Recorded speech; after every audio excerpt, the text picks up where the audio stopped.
Halo, selamat pagi Sobat ASN. Jumpa lagi bersama kami, peserta Latsar Angkatan 65, Kelompok 3, Pemerintah Daerah Kabupaten Tangerang. Dalam presentasi kali ini, kami akan membawakan topik di agenda 3, yaitu peran manajemen ASN dalam mewujudkan Smart ASN menuju birokrasi kelas dunia tahun 2024. Kami terdiri dari 5 orang. Yang pertama adalah saya sendiri, Dr. Inggar Pertiwi, spesialis paru. Kemudian yang kedua adalah Bapak Imam Habibi SE. Yang ketiga adalah Bapak Firman SHB. Yang keempat adalah Ibu Anissa Fitri SKM. Dan yang kelima adalah Alina Firayani, sarjana komputer. Kami tergabung dalam kelompok ASN Langkah, Gemilang dan Berkarya. Dalam bahasan kali ini, kita akan berbagi paparan. Yang pertama akan dipaparkan oleh Bapak Imam, kemudian dilanjutkan oleh Bapak Firman, kemudian oleh saya sendiri, kemudian dilanjutkan oleh Ibu Anissa Fitri, dan terakhir oleh Ibu Alina Firayani. Assalamualaikum warahmatullahi wabarakatuh. Sebelum memulai, perkenalkan, saya Imam Habibi, peserta dari subkelompok 1 yang akan membahas tentang mengapa pemerintah ingin mewujudkan birokrasi kelas dunia. Sebelum memulai, kita memahami terlebih dahulu apa arti birokrasi. Birokrasi sendiri menurut bahasa Yunani yaitu bureau yang artinya meja dan kratia yang artinya aturan. Sedangkan menurut Kamus Besar Bahasa Indonesia, birokrasi adalah sistem pemerintahan yang dijalankan oleh pegawai pemerintah karena telah berpegang pada hierarki dan jenjang jabatan. Latar belakang mengapa pemerintah ingin mewujudkan birokrasi kelas dunia yaitu tertuang dalam Undang-Undang Nomor 17 Tahun 2007, Perpres Nomor 5 Tahun 2010 dan Nomor 81 Tahun 2010 yang dimana berisikan tentang rencana pembangunan jangka panjang dan juga rencana pembangunan jangka menengah nasional hingga Grand Design Reformasi Birokrasi yang dimana kesemuanya ditandatangani oleh Presiden ke-6 kita, ini Bapak Profesor Dr. Susilo Bambang Yudhoyono. Kemudian berikutnya, saya akan membahas masih dari kutipan Perpres nomor 81 tahun 2010 terkait visi reformasi birokrasi dan tujuan reformasi birokrasi yang dimana pada Perpres tersebut dengan sangat jelas tertulis visi reformasi birokrasi yakni adalah terwujudnya pemerintahan kelas dunia serta dalam tujuan reformasi birokrasi tersendiri yakni menciptakan birokrasi yang dengan karakter profesional, adaptif, berintegritas, berkinerja tinggi, bersih serta bebas dari KKN. Dan visi misi dari reformasi birokrasi sendiri juga terdapat di situs Menpan RB. Dan key poinnya pada bagian ini adalah dengan dilandasi visi yang telah dibuat dalam RPJPN dan RPJMN tersebut, maka tujuan reformasi dunia telah ditetapkan.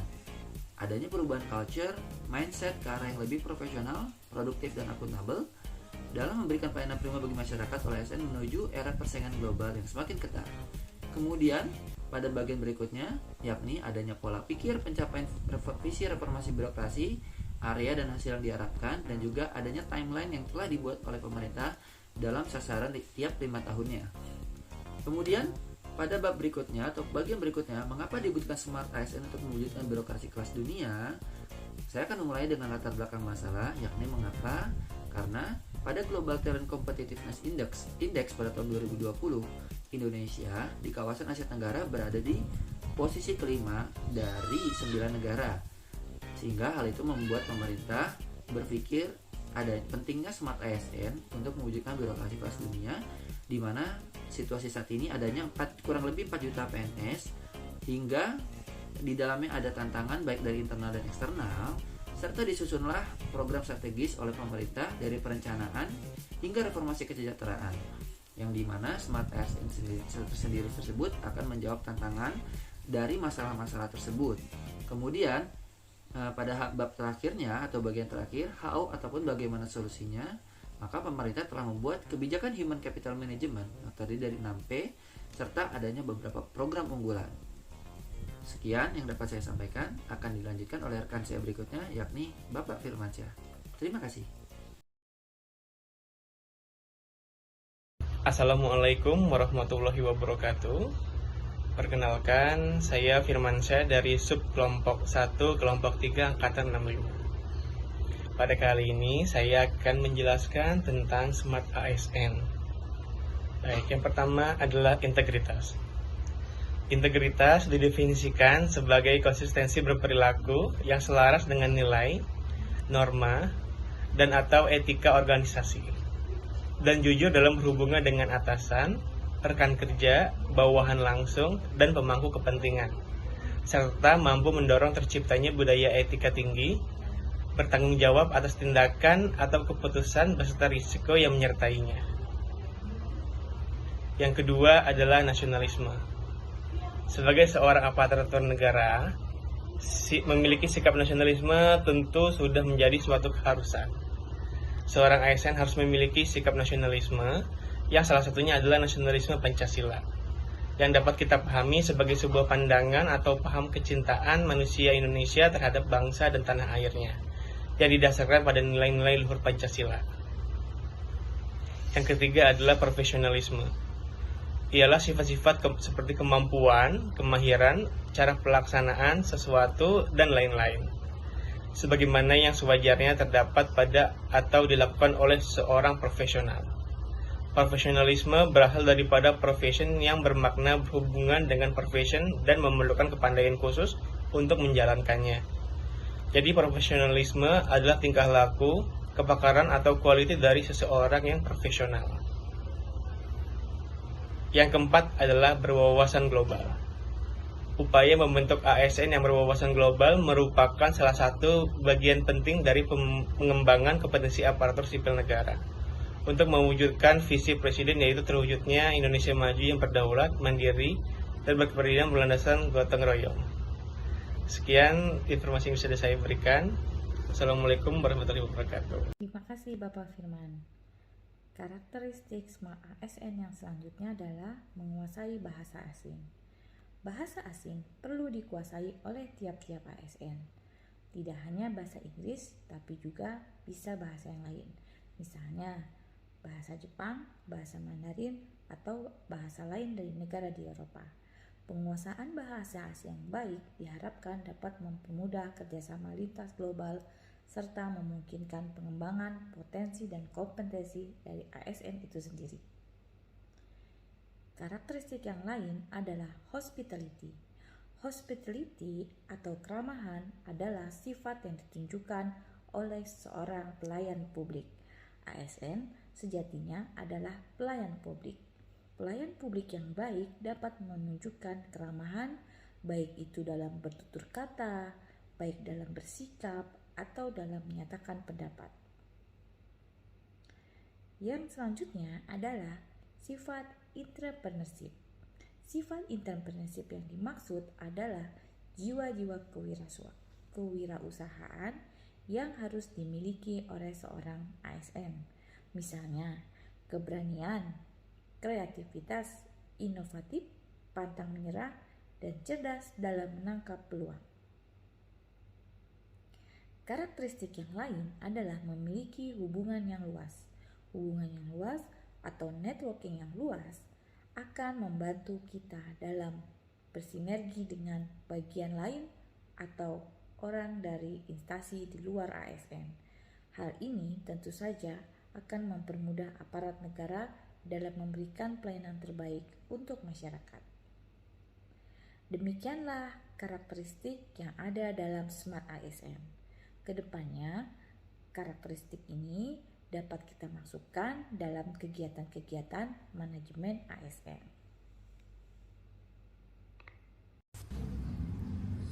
Assalamualaikum warahmatullahi wabarakatuh. Perkenalkan, dengan saya Anissa Fitri. Di sini saya akan menjelaskan mengenai manajemen PNS dan 14 ruang lingkup manajemen PNS. Pengertian manajemen PNS. Manajemen PNS adalah pengelolaan PNS untuk menghasilkan pegawai PNS yang profesional, memiliki nilai dasar, etika profesi, bebas dari intervensi politik, bersih dari praktik korupsi, kolusi, dan nepotisme. 14 ruang lingkup manajemen PNS. Yang pertama yaitu penyusunan dan penetapan kebutuhan. Setiap instansi pemerintah wajib menyusun kebutuhan jumlah dan jenis jabatan PNS berdasarkan analisis jabatan dan analisis beban kerja. Pengadaan PNS dilakukan melalui tahapan perencanaan, pengumuman lowongan, pelamaran, seleksi, pengumuman hasil seleksi, masa percobaan, dan pengangkatan menjadi PNS.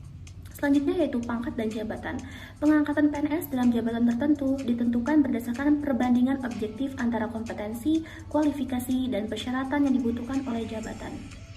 Selanjutnya yaitu pengembangan karir. Pengembangan karir PNS dilakukan dengan mempertimbangkan integritas dan moralitas.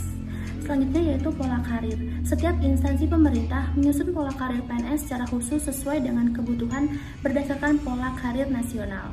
Selanjutnya yaitu promosi. Promosi PNS dilakukan berdasarkan perbandingan objektif antara kompetensi, kualifikasi, dan persyaratan yang dibutuhkan oleh jabatan. Selanjutnya yaitu mutasi.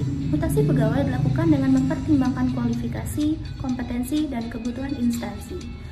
Selanjutnya, penilaian kinerja. Penilaian kinerja dilakukan dengan dasar kinerja sesungguhnya dari seorang pegawai. Selanjutnya yaitu penggajian dan tunjangan. Pemerintah wajib membayar gaji serta menjamin kesejahteraan PNS melalui tunjangan yang harus dibayarkan sesuai pencapaian kinerja. Jaminan pensiun dan hari tua. PNS diberikan jaminan pensiun apabila meninggal dunia atas permintaan sendiri, mencapai batas usia pensiun, tidak cacat jasmani atau rohani sehingga tidak dapat menjalankan tugas dan kewajiban. Yang terakhir yaitu perlindungan. Perlindungan berupa jaminan kesehatan, jaminan kecelakaan kerja, dan jaminan kematian yang mencakup jaminan sosial yang diberikan dalam program jaminan sosial nasional. Assalamualaikum warahmatullahi wabarakatuh. Perkenalkan, saya Alina Fitrayani. Di sini saya akan menjelaskan bagaimana manajemen PNS bisa membantu mewujudkan Smart ASN untuk mewujudkan birokrasi kelas dunia. Yang pertama, rekrutmen. ANJAP, analisis jabatan, dan ABK, analisis beban kerja, menjadi tools untuk screening keterbutuhan instansi dan apa saja kriteria dan kompetensi peserta. Setelah penyusunan ANJAP dan ABK selesai, hasilnya kemudian disampaikan kepada Kementerian Pan-RB dan Badan Kepegawaian Negara melalui aplikasi informasi. Kemudian yang kedua, pengembangan pegawai. Pengembangan pegawai menjadi hak pegawai ASN dan bentuk pengembangan kompetensi. Pemerintah memberikan dukungan atas hal tersebut dengan ditetapkannya Peraturan BKN Nomor 28 Tahun 2020. Yang ketiga adalah promosi dan mutasi. Saat ini promosi ASN menggunakan merit system. Sistem merit sebagai kebijakan dan manajemen ASN berdasarkan pada kualifikasi, kompetensi, dan kinerja secara adil dan wajar tanpa membedakan faktor politik, ras, agama, asal-usul, jenis kelamin, dan kondisi kecacatan. Kemudian dalam hal mutasi, dibuatlah pertimbangan tentang komitmen kesediaan pegawai untuk tidak pindah selama minimal 10 tahun sejak diangkat menjadi ASN. Hal itu untuk menghindari ketimpangan sumber daya manusia di daerah terpencil dan di daerah yang maju. Kemudian di era berkembangnya teknologi informasi seperti saat ini, pemerintah telah menggunakan sistem informasi dalam manajemen promosi dan mutasi. Kemudian yang keempat adalah kesejahteraan. Kesejahteraan ASN berdasarkan pada beban kerja, tanggung jawab, dan resiko pekerjaan dan kinerja. Tuntutan kerja keras akan berdampak pada meningkatnya risiko kecelakaan kerja, khususnya di tempat kerja. Untuk menjamin kenyamanan dan keselamatan dalam bekerja, maka ASN mendapatkan hak dan perlindungan berupa jaminan sosial. Yang kelima, manajemen kinerja. Regulasi yang mengatur manajemen kinerja ada pada Peraturan Menteri Pendayagunaan Aparatur Negara dan Reformasi Birokrasi Nomor 8 Tahun 2021 tentang Sistem Manajemen Kinerja ASN. Dari peraturan tersebut, pemerintah berkomitmen untuk membuat sebuah sistem yang secara serempak diterapkan di seluruh instansi pemerintahan untuk mencapai good governance. Yang keenam, kedisiplinan dan etika. Manajemen kedisiplinan dan etika direalisasikan dengan membuat rincian kode etik profesi dan sanksi yang direalisasikan pada setiap instansi pemerintahan. Kemudian yang ketujuh adalah pensiun. Kementerian Keuangan membuat kebijakan fiskal dengan mengadakan kajian desain program jaminan hari tua untuk pegawai negeri sipil, di mana sistem pembayaran pensiun akan diberikan secara penuh atau fully funded. Dengan skema pembayaran ini, maka PNS tak perlu khawatir akan besarnya biaya yang akan diterimanya.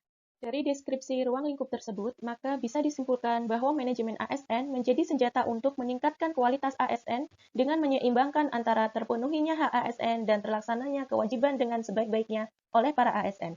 Oleh karena itu, maka tidak mustahil jika manajemen ASN bisa membantu mewujudkan Smart ASN untuk mewujudkan birokrasi kelas dunia.